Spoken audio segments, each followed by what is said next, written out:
a cool app they've built with it. Hey, Thanks. Thanks. Hey, Scott.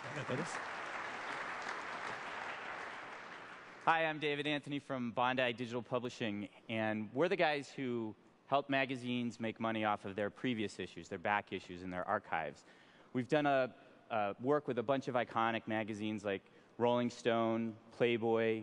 We did a big 500,000-page archive with The New Yorker. These were offline products, and we'd always hoped to bring them online one day. We just never really felt that we had a user experience that was going to captivate people and bring them into the magazine in the way that we were doing offline. Then we saw Deep Zoom working inside Silverlight, and it was an aha moment for us because we saw a path to make our experience the way that we wanted it, finally. That led us to these super developers over at Vertigo who helped us to implement this. We're going to show an example of this, and we're also going to talk a little bit about what we're launching. In the meantime, Scott. Thanks, David. So this is our competition. This is a magazine that has 0 boot time and random access. We don't propose to ever beat this. This is great, but we are trying to take it one step further. So one of the things that we've done with Bondi is they've been working with Rolling Stone, and we have here a selection of 40 issues. I'm going to show you what we envision our reading experience to be like. So I'm going to take one of these covers and just simply click on it to open it up. Now what you're seeing now is as if I just took the staples out of this and just laid it up on the screen. So we can, at a glance, see the contents of the entire issue. And then we can choose an article to drill in on. So for instance, the cover story, The Women in Rock. So I can bring that up by clicking on it, and then just simply grabbing and turning the page. Just click and drag. Now when I find an article that I want to see, this issue here, this article about Sleater-Kinney and Black Sabbath, good combination. I can click on the text and zoom in, and you can see it's very readable. So we've taken this a massive amount of content and made it so it's now exposed and available to where people can read it and browse. Now, this is a pretty big issue. There's a lot of pages here. I'm going to go to the end. If you get seasick, you might want to close your eyes for a second. So we've now zipped to the very end of the issue, and this is 172 pages. Now, I don't know about you guys, but when I got Rolling Stone, the first thing I did was always flip to the back cover to see what the top artists are for that day. And of course, being in Vegas, I'm very happy to see that Elvis Presley is still the king. But being this is a Microsoft piece of software, it seems like we can't go anywhere without Nirvana in Seattle. So let me pay them some homage by doing something else. So granted, we've got browsing, we've got reading. What's the next step? We have search. So if I type in a search term, Seattle, and we can see the results from this issue. So this issue right here, but I'm going to scroll down instead and click on this article, The World Against 5. Now we've just jumped from a 2002 issue of Rolling Stone to October 1993. This is an article by Cameron Crowe. He's one of the associate editors of Rolling Stone. He also wrote Fast Times at Ridgemont High.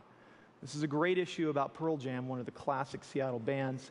And one of the things we've added, I don't know if you can see it, there's little tiny yellow squares on the screen to indicate where the text is highlighted.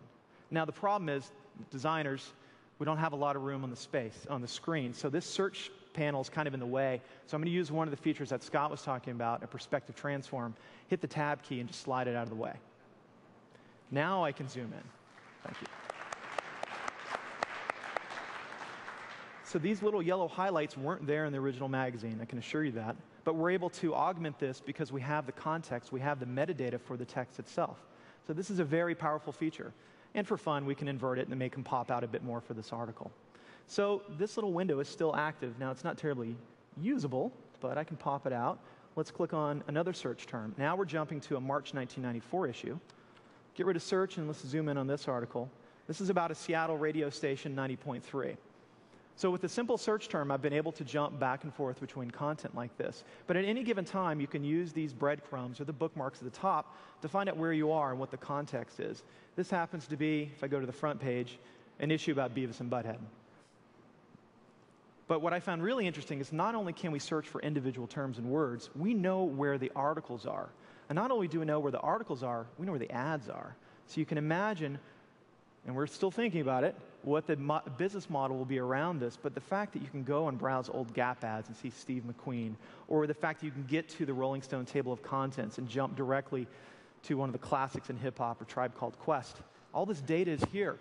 It's no longer locked away, rotting in your basement or your attic. We've now taken all this dead paper and put it on the web in such a way that we feel like really enhances the experience. And not only that, you can share this content with your friends. If you're a Tribe Called Quest fan, you can just copy this link and then send it to somebody and paste it, and it'll come right back up. So we have deep linking and bookmarking using the search engine optimization features in Silverlight 3. So, thank you. Okay, see if we can get this guy to work now. So I'm going to launch IE by touching it. So this is the TouchSmart using Windows 7. And we have, I took one of those bookmarks earlier and linked it right here to my first programming experience. This is in 10th grade in high school in Vacaville, California. And this was the computer I used. Somewhere in here. I know it's in, I think it's in the Chevy Chase issue. So we have this augment to where we can double click and double tap. And if I zoom in, this is processing power.